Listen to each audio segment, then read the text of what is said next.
আসসালামু আলাইকুম। কেমন আছেন সবাই? আশা করি সকলেই খুব ভালো আছেন। শামীমাস কিচেনে আপনাদের সকলকে স্বাগতম। খুবই ইউনিক আর মজাদার একটা রেসিপি আপনাদের সাথে শেয়ার করতে যাচ্ছি। শীতের সিজন, সবার ঘরে ফুলকপি থাকবে না এটা তো হতেই পারে না। এই সিজনে প্রায় সবার ঘরেই কিন্তু ফুলকপিটা থাকে। ফুলকপির অনেক রেসিপি তো আপনারা খেয়ে দেখেছেন। এইভাবে করে কি ফুলকপির কোরমা কেউ রান্না করে খেয়েছেন? যদি ফুলকপির কোরমা কখনো রান্না করে খেয়ে না থাকেন তাহলে আমার ফুল ভিডিওটি দেখে আপনারাও বাসায় ট্রাই করুন। একদম অসাধারণ একটা রেসিপি এইটা। এর আগে আপনি ফুলকপির যত রেসিপি খেয়ে থাকুন না কেন এইটা আপনার কাছে বেস্ট মনে হবে। তবে চলুন দেরি না করে দেখে আসা যাক এই রেসিপিটি তৈরি করতে কি কি লাগছে। চুলায় একটা কড়াই বসিয়ে দিয়েছি। এখন এখানে দিয়ে দিচ্ছি কেটে রাখা ফুলকপিগুলো। আপনারা আপনাদের পরিমাণ মতো দিয়ে নেবেন। ফুলকপিগুলো দেওয়া হয়ে গেলে এখানে সামান্য পরিমাণ পানি অ্যাড করে দিচ্ছি। এই পানিতে আমি 2 থেকে 3 মিনিট ফুলকপিগুলো ফুটিয়ে নিব। সামান্য একটু লবণ অ্যাড করে দিচ্ছি। এতে করে ফুলকপির ভেতরে খুব সুন্দরভাবে লবণটা ঢুকে যাবে।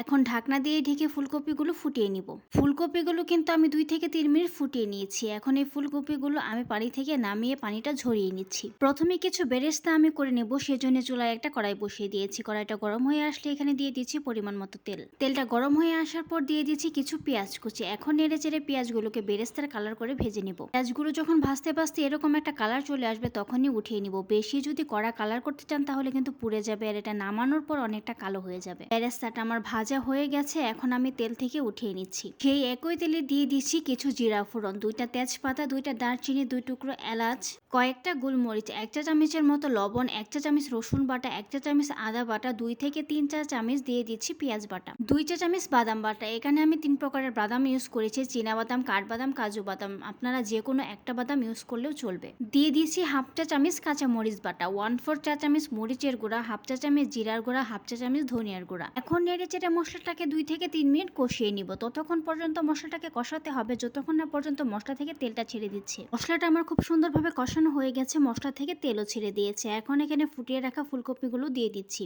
এখন নেড়ে চেড়ে ভালোভাবে মিশিয়ে নেওয়ার পালা। ভালোভাবে মিশাতে হবে যাতে করে মশলাগুলো ফুলকপির ভেতরে গায়ে গায়ে লেগে যায়। ভালোভাবে মেশানো হয়ে গেছে। এখন এখানে আমি দুধ দিয়ে দিয়েছি। এখানে আমি 1 বাটি দুধ ইউজ করেছি। এই দুধটা দিয়ে কিন্তু পুরো রান্নাটা কমপ্লিট হবে। নেড়ে চেড়ে মিশিয়ে নিচ্ছি। এখন ঢাকনা দিয়ে ঢেকে চুলার আঁচটা মিডিয়াম টু লোতে রেখে রান্নাটা করে নিচ্ছি। 5 মিনিট রান্না করে নেওয়ার পর দেখতে পাচ্ছেন ঝোলটা কিন্তু অনেকটাই কমে গেছে। এখন এখানে ফ্লেভারের জন্য 2টা কাঁচামরিচ অ্যাড করে দিচ্ছি। আবারও নেড়ে চেড়ে মিশিয়ে নিচ্ছি। আবারও ঢাকনা দিয়ে ঢেকে চুলার আঁচটা মিডিয়াম টু লোতে রেখে 5 মিনিট রান্না করে নিব। 5 মিনিট পর রান্নাটা কিন্তু আমার কমপ্লিট হয়ে গেছে। দেখতেই পাচ্ছেন কালারটাও কত সুন্দর এসেছে। এখন এখানে উপর দিয়ে একটু বেরেস্তা ছিটিয়ে দিচ্ছি। এতে করে খেতেও ভালো লাগবে, দেখতেও ভালো লাগবে। আর যারা আপনারা ঘি পছন্দ করেন এই পর্যায়ে কিন্তু উপর দিয়ে একটু ঘি দিয়ে নিতে পারেন। এখন এটাকে নামিয়ে নিচ্ছি আর আপনাদের সার্ভ করে দেখাচ্ছি। এই তো তৈরি হয়ে গেল খুবই মজাদার ফুলকপির একটা ইউনিক রেসিপি, ফুলকপির কোরমা। এইটা পোলাও বা সাদা ভাত দুইটার সাথে কিন্তু খেতে অসম্ভব মজা লাগে। যারা ফুলকপির কোরমাটা এখনো ট্রাই করেনি তারা আমার ফুল রেসিপিটি দেখে এই সিজন থাকতে থাকতে বাড়িতে একবার ট্রাই করে দেখবেন। এর স্বাদ কিন্তু আপনি কখনোই ভুলতে পারবেন না। এইটার তৈরির প্রসেসটাও কিন্তু খুব ইজি। যে বাচ্চারা ফুলকপি খেতে চায় না তাদের কিন্তু এইভাবে রান্না করে দিলে একদম ইজিলি খেয়ে নিবে। ভিডিওটি সম্পূর্ণ দেখার জন্য ধন্যবাদ। ভিডিওটি যদি ভালো লেগে থাকে লাইক কমেন্ট শেয়ার দিতে একদম ভুলবেন না। এরকম নতুন নতুন ভিডিও পেতে আমার ফেসবুক পেজটি ফলো দিয়ে রাখেন। যদি ইউটিউব থেকে দেখে থাকেন তাহলে চ্যানেলটি সাবস্ক্রাইব করে পাশে থাকা বেল আইকনটি অন করে দিন। ধন্যবাদ।